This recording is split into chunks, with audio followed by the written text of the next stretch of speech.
अधिक मास पड़ा था। अधिक मास की वजह से कई बार कई तिथियों की त्रुटि हुई। देखिए, चतुर्थी तो है वो मंगलवार को मनाया जाएगा। गणेश का एक दांत वहाँ पर टूट गया था, इस कारण से उस समय से उनको गजदंत नाम दिया गया।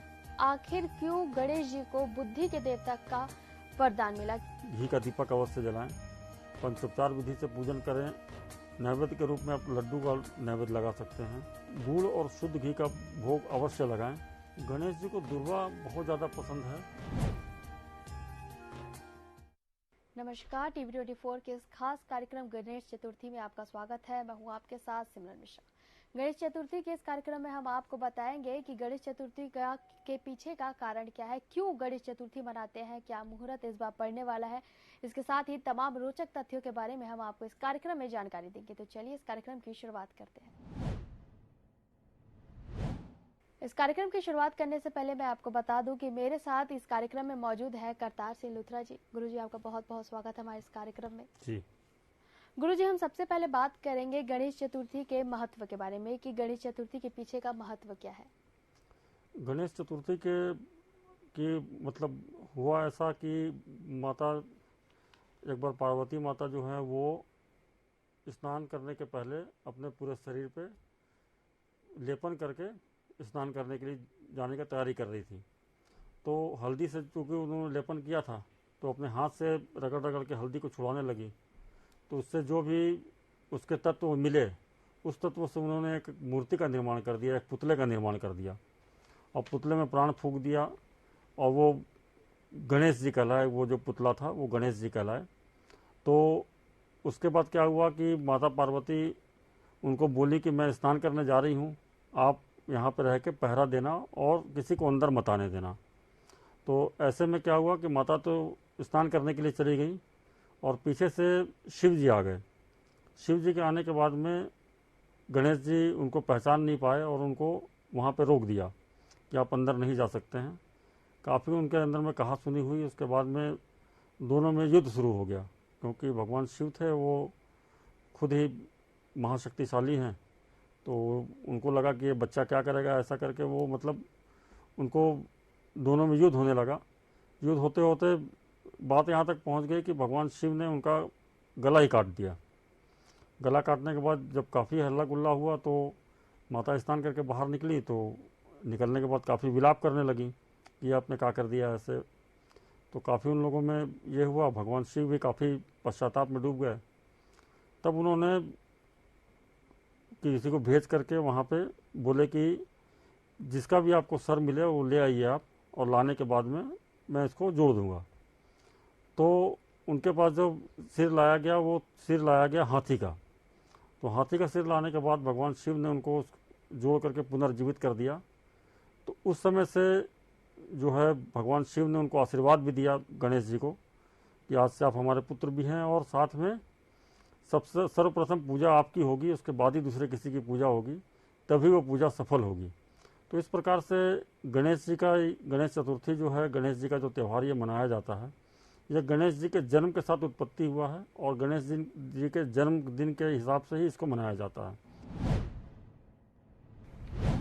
जी गुरुजी, गणेश चतुर्थी इस बार देखा जा रहा है कि अधिक मास पड़ा था। अधिक मास की वजह से कई बार कई तिथियों की त्रुटि हुई है, जैसे कि रक्षाबंधन की भी त्रुटि हुई थी। जी ठीक वैसे ही तीज की भी त्रुटि हुई है। इसी तरह से गणेश चतुर्थी की भी तिथि में त्रुटि हुई है जी। तो किस तिथि को गणेश चतुर्थी मनाया जा रहा है?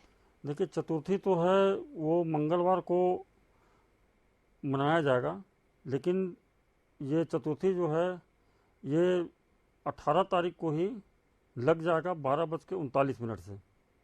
ये 12:39 से लग रहा है। चूँकि सूर्योदय इस दिन चतुर्थी में नहीं हो रहा है, इसलिए चतुर्थी तिथि इसको नहीं मानी जाएगी। और तृतीया की ये मतलब सूर्योदय होगा, इसलिए चतुर्थी अगले दिन मनाई जाएगी। अगले दिन यानी कि मंगलवार के दिन में 19 सितंबर को ये मनाई जाएगी।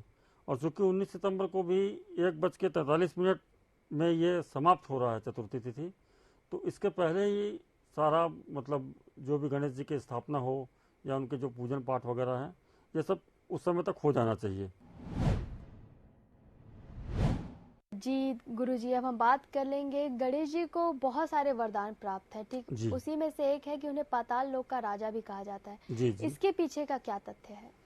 इसके पीछे का तथ्य है कि वो ऋषि महाराज के यहाँ एक बार गए थे, वहाँ पे वो अपना खेल कूद कर रहे थे, तो नाग कन्याओं ने उनके साथ में उनको बहुत मना करके और इज्जत के साथ उनको पाताल लोक लेके चले गए।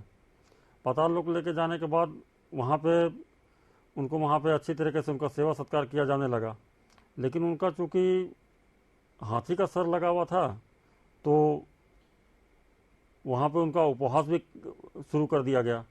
कुछ लोगों ने उपहास शुरू कर दिया उनका, तो गणेश जी को ये चीज़ें बर्दाश्त नहीं हुई और उन्होंने उसके फन पे अपना सर रख दिया। तो उसके भ्राताश्री आए और आने के बाद उन्होंने तत्काल ही उनको पहचान लिया। पहचानने के बाद में जैसे उनसे क्षमा प्रार्थना मांगी और काफ़ी उनको मन मलौवल के बाद में उनको मतलब सिंहासन वहाँ सौंप दिया गया और उनके सर पे मुकुट रख दिया गया और उनको घोषित कर दिया गया कि आज से आप पाताल लोक के राजा रहेंगे और ये आपके ही छत्र छाया में, यहाँ पे जो भी होगा आपके छत्र छाया में ही होगा। तो इस तरह वो पाताल लोक के राजा भी कहलाए। गुरुजी, कई कहानियां हैं, उनमें से एक प्रचलित कहानियां है एक दंत की। जी उन्हें एक दंत कहा जाता है। जी जी। तो उनका नाम एक दंत कैसे पड़ा और इसके पीछे का कारण क्या है? इसके पीछे हुआ ऐसा कि भगवान शिव तपस्या में एक बार लीन थे और उन्होंने गणपति जी को कहा था कि भाई आप यहाँ पे रह करके पहरा देंगे, इस टाइप की ड्यूटी उनको सौंपी गई थी। तो उतने में ही परशुराम जी वहाँ पे चले आए और परशुराम जी आकर के तत्काल उनसे मिलने की इच्छा जाहिर की कि भगवान शिव से मिलना है। तो चूंकि गणेश जी थे, उन्होंने उनको मना किया। मना करने के बाद में काफ़ी उनके वाद विवाद होने लगे। वाद विवाद होने के कारण जब परशुराम जी थे वो काफ़ी बलशाली थे और उनको शिव जी का काफ़ी वरदान भी प्राप्त था। तो हुआ ऐसा कि दोनों में लड़ाई छिड़ गई, युद्ध छिड़ गया वहाँ पे और काफ़ी लंबी युद्ध चली। और इस युद्ध को चलने के साथ साथ में उन दोनों के बीच में काफ़ी लड़ाई झगड़े होने के बाद में जब उन्होंने भगवान शिव का दिया हुआ प्रसाद, जो उनका दिया हुआ हथियार था, उससे जब गणपति जी को वार किया तो गणेश जी इज्जतवश, यानी कि उसका वार खाली नहीं जाए, क्योंकि ये भगवान शिव का दिया हुआ प्रसाद इनके हाथ में है, तो उन्होंने एक दांत को आगे कर दिया और उनकी एक दांत वहाँ पे उस युद्ध में टूट गई। और टूटने के बाद में उसके इन हल्ला गुल्ला से जो है भगवान शिव की तंद्रा टूटी, तब वो आकर के बीच बचाव किए। तो चूँकि भगवान गणेश का एक दांत वहाँ पर टूट गया था, इस कारण से उस समय से उनको गजदंत नाम दिया गया। जी गुरुजी, अब इस चर्चा को आगे बढ़ाते हुए हम जानना चाहेंगे कि आखिर क्यों गणेश जी को बुद्धि के देवता का वरदान मिला कि उन्हें बुद्धि विद्या के लिए सर्वप्रथम गणेश जी को पूजा जाता है? इसके पीछे भी एक कथा है। जैसे कि भगवान गणेश और कार्तिकेय दोनों भाई हैं और दोनों में सर्वश्रेष्ठ कौन है, इसके लिए दोनों को बुलाया गया वहाँ पे। और बुलाने के बाद उनकी परीक्षा लेने के लिए भगवान शिव और पार्वती ने उनसे कहा कि जो भी इस पृथ्वी के पूरे चक्कर लगा के सबसे पहले वापस आ जाएगा, वो जो है सर्वप्रथम माना जाएगा, मतलब वो उसका स्थान ऊंचा माना जाएगा।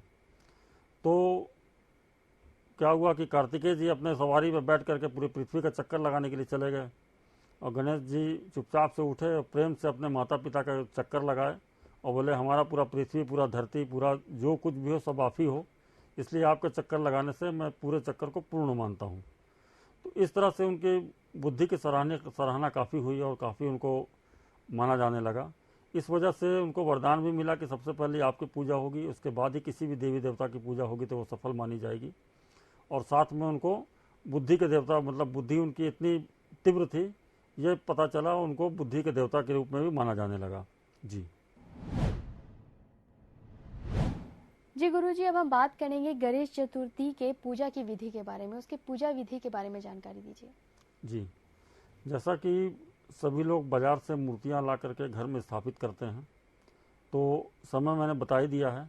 उस समय के हिसाब से आप अपने घर पे गणेश जी की मूर्ति को ले आएँ और उनको ला करके स्थापित करें और जो भी साज सजावट आपको करनी है उसको करने के बाद में घी का दीपक अवश्य जलाएं। घी का दीपक जलाने के बाद में आप उनकी पंचोपचार विधि से पूजन कर सकते हैं। पंचोपचार विधि से पूजन करें जिसमें आपको आप गणेश जी के कोई भी 5 नाम लेकर के या ओम गम गणपतये नमः बोलते हुए एक एक मंत्र को बोलते हुए आप उन पर पंचोपचार पूजन कर लीजिए। पंचोपचार पूजन करने के बाद उनको नैवेद्य अवश्य लगाएं। नैवेद्य के रूप में आप लड्डू का नैवेद्य लगा सकते हैं, मोदक का भोग लगा सकते हैं और साथ में गुड़ और शुद्ध घी, ये गणपति जी को काफ़ी ज़्यादा पसंद है, तो गुड़ और शुद्ध घी का भोग अवश्य लगाएं बाकी चीज़ों के अलावा। ऐसा यदि आप करते हैं तो आपकी जो भी मनोकामना है वो मनोकामनाएं आपकी अवश्य ही पूर्ण होगी। जी गुरुजी, इस गणेश चतुर्थी में हमें क्या उपाय करना चाहिए कि गणेश भगवान की कृपा हमारे ऊपर सालों साल बरसी रहे? मैंने सुना है कि दुर्वा बहुत चढ़ाते हैं, उसके पीछे का कारण क्या है? दुर्वा इतना क्यों चढ़ाते हैं गणेश भगवान को? गणेश जी को दुर्वा बहुत ज़्यादा पसंद है और दुर्वा चढ़ाने से ऐसा माना जाता है कि आपकी जो भी मनोकामना है उसके निमित्त में आप जो भी पूजा पाठ कर रहे हैं तो उसके साथ में दुर्वा अवश्य चढ़ाएं। दुर्वा यदि उनको चढ़ाया जाता है तो आपकी जो भी मनोकामना है वो मनोकामना शीघ्र अतिशीघ्र पूर्ण होती है और उनका आशीर्वाद पूरी तरह से प्राप्त होता है। जी गुरुजी, अब उपायों के बारे में बात कर लेते हैं। ऋण से मुक्ति पाने के लिए गणेश जी को क्या उपाय करना चाहिए? जी देखिए, आजकल के युग में लोगों के पास जो है ऋण काफ़ी हो गए हैं। किसी को घर का लोन है, किसी को गाड़ी का लोन है, किसी को बिजनेस लोन है, मतलब अनेक प्रकार के लोन आजकल चल चुके हैं और लगभग हर एक व्यक्ति ऋण में रहता ही है आज के युग में और वो चाहता है किसी भी तरह से इस ऋण से मुक्ति पा जाऊं। अब ऋण यदि बहुत ज़्यादा हो रहा है, पैसे का ऋण आपके ऊपर में बहुत ज़्यादा है और आप इस चीज़ से निकलना चाहते हैं तो ये गणपति के जो 10 दिन हैं ये विशेष रूप से विशेष फलदायक माने जाते हैं। तो गणेश जी ऐसे देवता हैं कि जिनकी पूजा पाठ करने से किसी भी प्रकार की मनोकामना पूर्ण होती है, बशर्ते कि जो चीज़ें उनको चढ़ाई जाएं उन चीज़ों में थोड़े मोड़े बदलाव करके आप अपनी मनोकामनाओं को पूर्ण कर सकते हैं। जैसे कि ऋण के बारे आपने बात की, तो ऋण के लिए एक मंत्र है, ओम गण ऋण हरताय नमः। ओम गण ऋण हरताय नमः। इस मंत्र का जाप यदि आप करते हैं तो आपके लिए अति उत्तम रहेगा। इस मंत्र का जाप करने के साथ में आप गणपति की जो स्थापना किए हैं उस गणपति जी की स्थापना को वैसे ही रहने दीजिए। अपने पंचोपचार की पूजन को करने के बाद में आपको एक सुपारी लेनी है। उस सुपारी में आपको मौली धागा लपेट देना है। मौली धागा लपेटने के बाद में उसको आप किसी पात्र में रख लीजिए और पात्र में रखने के बाद उस सुपारी को गणेश जी मान करके उसके ऊपर में आपको अभिषेक करना है। ये अभिषेक करने की सामग्री आपकी रहेगी कमलगट्टा, जो पंसारी की दुकान में आसानी से उपलब्ध हो जाती है। कमलगट्टे को ला के उसका पाउडर बना लें, उसको मिक्सी के जार में पीस लें। पीसने के बाद में 1 लोटे पानी में 1 चम्मच कमलगट्टे का पाउडर मिला करके उसमें थोड़ा शहद डाल दें और उसको डालने के बाद में यदि आप गणपति का नाम लेते हुए ओम गण ऋण हरताय नमः इस मंत्र को बोलते हुए यदि उस जल को उस सुपारी पे गणेश जी मानते हुए अगर उसको अभिषेक करते हैं और साथ में घी का दीपक जलता रहना चाहिए उस समय में, यदि आप लगातार 10 दिनों तक ऐसा करते हैं अपनी मनोकामना को मानते हुए तो अवश्य आप ऋण मुक्त होंगे। ऋण आपका बहुत जल्दी चुकेगा और आपको ऋण से संबंधित जो भी परेशानियां चल रही हैं उन परेशानियों में आपको समाधान अवश्य ही मिलेगा। साथ में आपको दुर्वा अवश्य चढ़ाना है। दुर्वे का विशेष रूप से ध्यान रखें। इस चीज़ को यदि करते हैं तो कैसा भी ऋण, कितना भी ऋण व्यक्ति के ऊपर में चढ़ा रहे वो अवश्य ही कम होगा और धीरे धीरे करके समाप्त हो जाएगा। जी, इस कार्यक्रम में वक्त हो चला एक छोटे से ब्रेक का। ब्रेक के बाद जल्द ही लौटेंगे।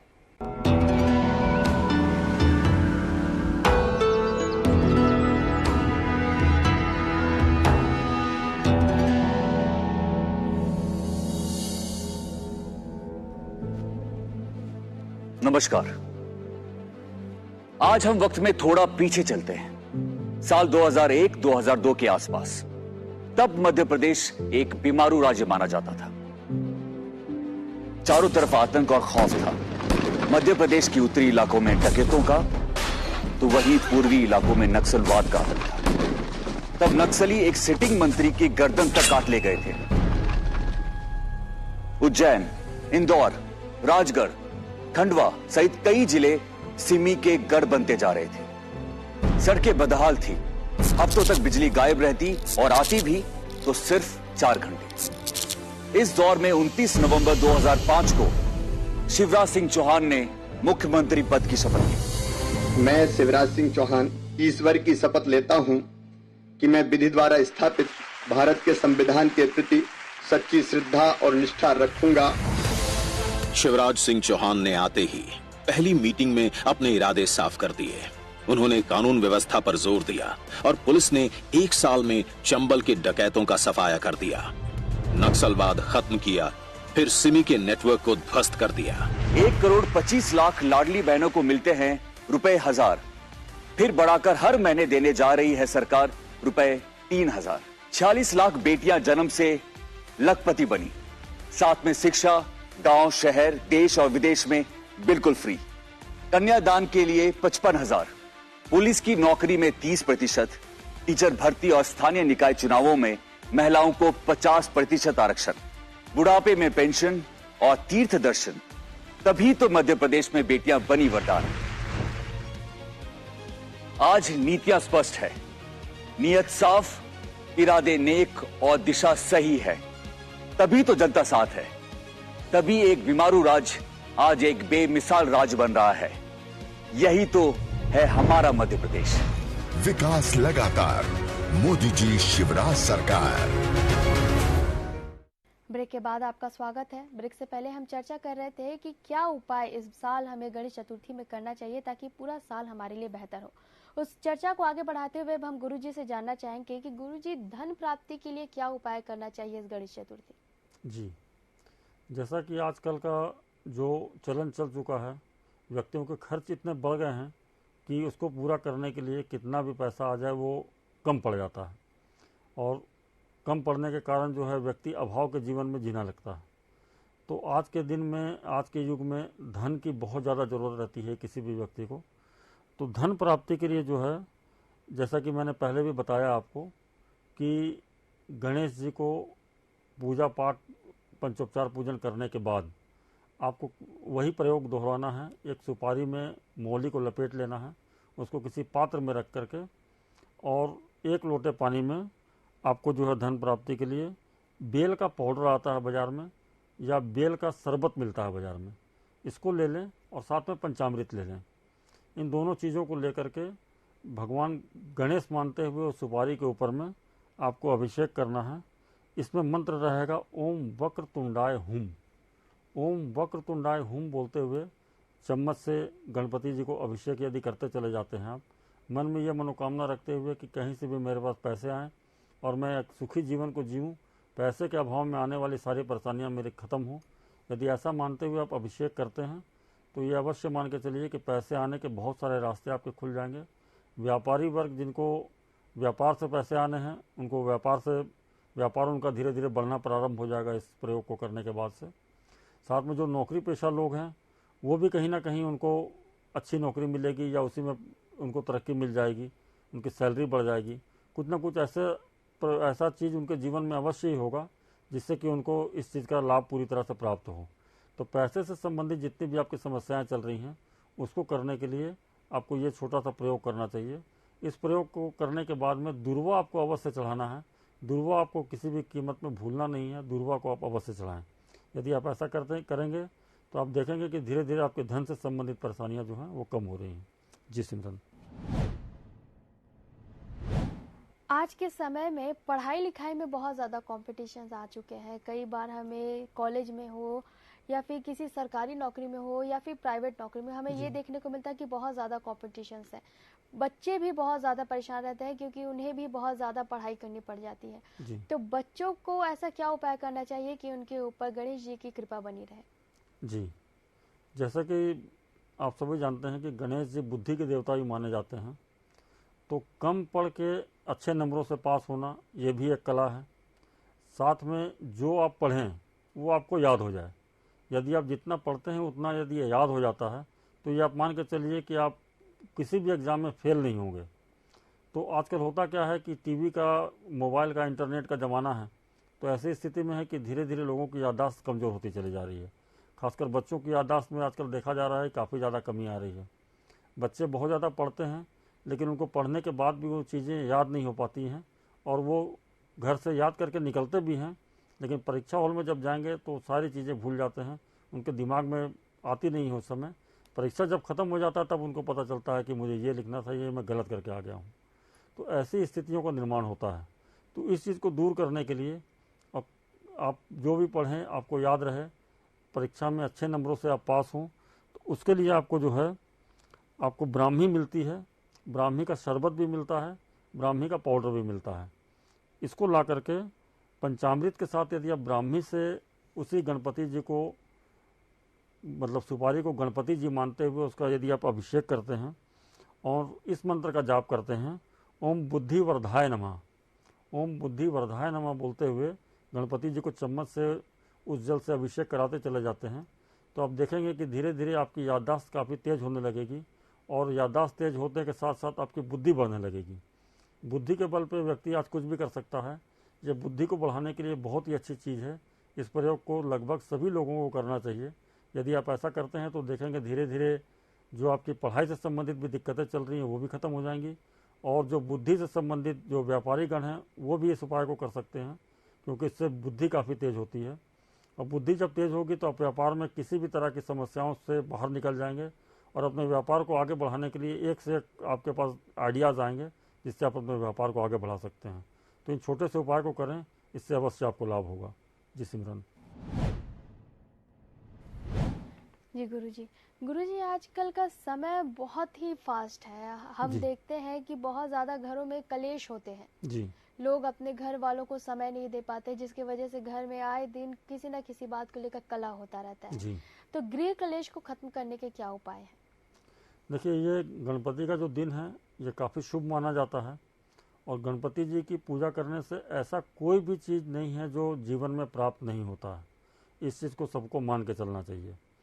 तो आपको ये चीज़ें ठीक करने के लिए आपको दो तीन प्रयोग करने पड़ेंगे। एक तो बाज़ार में मोहिनी मिलती है, मोहिनी जिनको मिल जाए वो बहुत अच्छी बात है। बहुत सारे दुकानदार नहीं रखते हैं या नहीं मिल पाती है, तो अपामार्ग एक जड़ी आती है, अपामार्ग बोलते हैं उसको, जिसको यहाँ छत्तीसगढ़ में चिड़चिड़ा ही बोला जाता है। उसको ला करके उसका पाउडर बना लें। उसका पाउडर बनाने के बाद में पंचामृत के साथ में यदि आप अपामार्ग का अभिषेक उसी सुपारी के ऊपर में करते हैं, गणेश जी का नाम लेकर के, गणेश जी को मान करके कि ये गणेश जी हैं, इनके ऊपर मैं ये अभिषेक कर रहा हूँ, इनको ये स्नान करा रहा हूँ, यदि इन चीज़ों से उनको अभिषेक कराया जाता है और साथ में इस मंत्र का जाप किया जाता है, ओम शांति प्रियाय नमः, ओम शांति प्रियाय नमः। इस मंत्र को बोलते हुए यदि उस लोटे वाले पानी से गणेश जी के ऊपर में अभिषेक करते चले जाते हैं और मंत्र को बोलते चले जाते हैं, 108 बार यदि आप करते हैं और ये पूरे 10 दिन यदि आप कर लेते हैं, तो आप देखेंगे कि घर में कैसी भी आपकी परेशानी चल रही है, कितने बड़े बड़े भी विवाद यदि चल रहे हैं तो वो विवाद धीरे धीरे कम होने लगेंगे और बिल्कुल समाप्त हो जाएंगे। इस प्रयोग को करने से घर का वातावरण बिल्कुल अच्छा हो जाता है, और जो आपस में एकता नहीं है आज के घर में, एक दूसरे तरफ चल रहा है, दूसरा दूसरी तरफ चल रहा है, एक दूसरे के बात को कोई मानते नहीं है, इन सब चीज़ों में अवश्य लाभ मिलता है और इस चीज़ को करने से घर का वातावरण बिल्कुल ठीक हो जाएगा। इसके साथ में आपको दुर्वा का अवश्य चढ़ाना है, इस बात का अवश्य ध्यान रखें कि हर एक पूजा के बाद दुर्वा उनको अवश्य अर्पित करना है। यदि आप ऐसा करते हैं तो आपको अवश्य सफलता मिलेगी। जी गुरुजी, अभी के समय में एक और चीज देखी जाती है, विघ्न बहुत, मतलब लोगों के ऊपर कष्ट बहुत आते हैं, तो विघ्न नाश के लिए क्या उपाय करना चाहिए इस साल? जी देखिए, विघ्न नाश के लिए ऐसा माना जाता है कि किसी भी काम में आजकल देखेंगे कि जीवन इतना फास्ट हो गया है कि कोई भी काम करने में व्यक्ति को समय लगता है। बहुत सारे ऐसे व्यक्ति होते हैं जिनका काम 1 महीने में होने वाला है, वो 2 महीने 3 महीने लग जाता है। जिस काम को करने में दूसरा व्यक्ति उसी काम को करने के लिए जा रहा है, उसको 5 दिन यदि लग रहा है, तो बहुत सारे लोगों को 10 दिन 15 दिन लग जाता है। उसके बाद भी कुछ ना कुछ अड़चनें उसमें आती रहती हैं, कुछ ना कुछ विघ्न आते रहते हैं। बिल्कुल कहा जाता है कि थाली हमारे सामने परोस के रखी हुई है, यहाँ तक आ रहा है और वो मुंह में नहीं जा पा रहा है, ऐसी स्थितियों का निर्माण हो जाता है। तो ऐसी स्थिति जिनके साथ चल रही है उनको जो है विघ्न नाश करने के लिए जटामासी एक जड़ी आती है, जटामासी का पाउडर अब आपको बाज़ार में मिल जाएगा। पंचामृत के साथ यदि जटामासी का गणेश जी पे अभिषेक करते हैं और इस मंत्र के द्वारा अभिषेक करते हैं, ओम विघ्न नाशाय नमः। यदि इस मंत्र के द्वारा आप गणपति जी का अभिषेक करते हैं तो आप देखेंगे कहीं ना कहीं आपकी ये विघ्न जो है, जो बाधाएं आपके काम में आ रही हैं, ये धीरे धीरे समाप्त हो जाएंगी। अब बाधाओं में बहुत सारी चीज़ हो सकती हैं। बहुत सारे लोगों को नौकरी नहीं मिल रही है, व्यापार ठीक नहीं चल रहा है, बाधाओं का अनेक प्रकार का सामना करना पड़ रहा है, कोर्ट कचहरी के काम में बाधाएं आ रही हैं। मतलब अनेक प्रकार की बाधाओं को ये नष्ट करते हुए आपके कार्य को सिद्ध कर देता है। ऐसा अनुभूत उपाय है, तो इस उपाय को जरूर करें। इस उपाय के बाद भी आपको गणपति जी को दूर्वा अवश्य चढ़ाना है, इस बात का विशेष रूप से ध्यान रखें। दूर्वा को लास्ट में अवश्य चढ़ाएं, आपकी मनोकामना अवश्य ही पूर्ण होगी। जी सिमरन। जी गुरुजी, आजकल दिनचर्या सभी की बहुत ज़्यादा बिजी रहती है जी जिसके वजह से लोग अपने खाने पीने पर, अपने सेहत पर ध्यान नहीं दे पाते हैं, जी, जिसके जी। वजह से वो बीमार पड़ते हैं। जी जी तो बीमारी से दूर रह सके ऐसा क्या उपाय करें इस साल गणेश चतुर्थी में? जी, क्योंकि अभी गणपति का त्यौहार चल रहा है तो इस चीज़ का विशेष रूप से ध्यान दे करके आप ये प्रयोग कर सकते हैं। किसी के घर में बीमारी नहीं छूट रही है। होता क्या है कि दवाइयों का अंबार लगा हुआ है, एक बीमारी से उठ रहा है, दूसरा पड़ जा रहा है, दूसरा उठ रहा है, तीसरा पड़ जा रहा है। ऐसी स्थितियों का सामना करना पड़ता है। बहुत सारे लोग हैं कि बहुत लंबे समय से बीमार चल रहे हैं, उनकी बीमारियां ठीक नहीं हो पा रही हैं। जो कमाते हैं आधे से ज़्यादा पैसा आपके दवाइयों में चला जा रहा है, डॉक्टरों के पास चला जा रहा है। अनेक प्रकार की बीमारियां आपके घर में घेर के रखी हुई हैं। तो ऐसी स्थिति में आपको एक छोटा सा प्रयोग करना चाहिए। उसी तरह सुपारी में ही गणपति जी का स्वरूप उनको मान करके उसके ऊपर में एक जड़ी आती है जिसको अपन बोलते हैं अमृता। अमृता एक जड़ी आती है जिसको गिलोय भी बोला जाता है। तो गिलोय उर्फ अमृता को पाउडर बना करके पंचामृत के साथ ही यदि आप गणेश जी का अभिषेक करते हैं तो आपका जो घर से बीमारियां हैं और दवाइयों में जो आपके खर्च हो रहे हैं, बीमारियों से जो परेशान बिल्कुल चल रहे हैं, उन लोगों को इसमें अवश्य रिलीफ मिलता है। इसमें आपको एक प्रयोग अलग से करना पड़ेगा कि आपको एक सरसों के तेल का दीपक भी अवश्य जलाना पड़ेगा। यदि सरसों का तेल का दीपक जला करके इस प्रयोग को आप करते हैं तो आप देखेंगे कि आपके घर से जो बीमारियां हैं धीरे धीरे समाप्त होने लगेंगी। जो दवाइयां खाएंगे और दवाइयां से आप ठीक होने लगेंगे, और जो डॉक्टरों के पास बहुत सारे पैसे, दवाइयों में बहुत सारे पैसे लग रहे थे, वो कहीं ना कहीं आपके बचने शुरू हो जाएंगे। जी सिमरन। जी गुरुजी, आखिरी सवाल आपसे करना चाहूंगी जी कि गणेश चतुर्थी में गणपति भगवान के 12 नामों का जप क्या करना है, वो जी। कैसे किया जाए और क्या 12 नाम है? जी, ये 12 नाम मैं आपको बता देता हूँ। ऐसा बोला जाता है कि आप कुछ भी नहीं जानते हैं, कुछ भी नहीं कर पा रहे हैं और बिल्कुल आप करने में सक्षम नहीं हैं, या किसी भी प्रकार से आपके पास इतना समय नहीं है कि आप इतने बड़े बड़े प्रयोगों को कर पाएँ या इतना समय दे पाएँ। बहुत सारे लोग हैं जो बहुत ही अपने जीवन शैली में इतना बिजी रहते हैं, इतना ज़्यादा काम की व्यस्तता रहती है उनको कि वो इतना कुछ नहीं कर पाएंगे। तो वो लोग गणपति जी की स्थापना करते हैं वो भी, और नहीं कर पाते हैं वो लोग भी। सिर्फ गणेश जी के सामने खड़े होकर के उनके 12 नाम को लिया जाए तो भी ऐसा कहा जाता है कि 12 नाम लेने के बाद यदि आप गणपति जी को श्रद्धापूर्वक और दिल से दूर्वा अर्पित कर देते हैं तो कहीं ना कहीं आपकी मनोकामना अवश्य पूर्ण होती है। तो ये 12 नाम मैं आपको बता देता हूँ।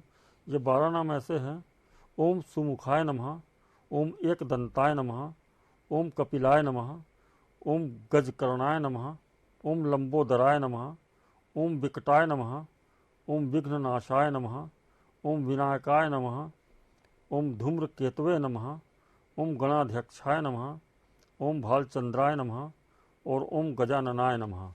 इन मंत्रों को यदि 12 मंत्र हैं, इन मंत्रों का भी आप 5 बार, 10 बार, 11 बार, 21 बार, जितना भी आपके पास समय हो उतना श्रद्धापूर्वक आप गणपति जी के सामने नाम ले लेते हैं तो ये मान के चलिए कि अवश्य आपकी मनोकामना पूर्ण होगी। और आप जो भी मुसीबत से घिरे हैं या जो भी आपकी मनोकामना है, आपको जीवन में आगे बढ़ना है या आप किसी प्रॉब्लम में घिरे हुए हैं, आपको बाहर निकलना है, सभी चीज़ों में आपको सफलता मिलेगी। इन 12 नामों के अंदर में बहुत ज़्यादा शक्ति है। जी जी गुरुजी, हमारे कार्यक्रम में आने के लिए और दर्शकों को गणेश चतुर्थी से जुड़े अहम और ज़रूरी तथ्य बताने के लिए आपका बहुत बहुत धन्यवाद। जी हमारे इस कार्यक्रम में इतना ही। मुझे दीजिए इजाज़त। नमस्कार।